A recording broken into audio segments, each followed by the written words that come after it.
हारे के दिल के तोड़ा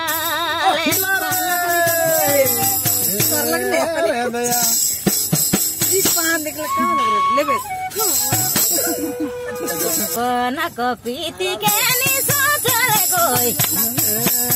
अरे नहीं बुझले के दिल के तोड़ा ले सके दिल अरे के दिल के तोड़ा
पीती के नहीं सोचले कोई अरे नहीं बुझले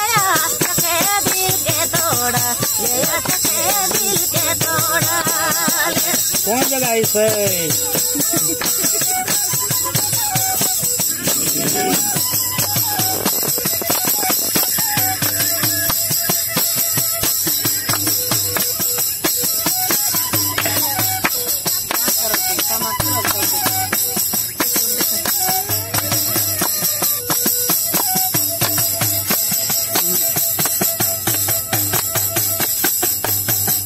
ये बहुत सुंदर गीत सुन ली श्रीमती सुहाना देवी कर और बांसुरी कर धुन सुनत रही बलेश बाबू कर और मांदर और झुनकी में साथ देवत हैं मांदर सम्राट सिलास बड़ा और चिंता दीदी भी हैं, सुनील बेदिया हैं, प्रभात कुमार हैं, ई बट्टे राघव दास जी हैं,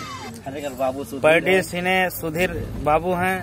ऊपरे डमन उराव जी हैं जो कि ऊपर वाला कर साथ देवत हैं।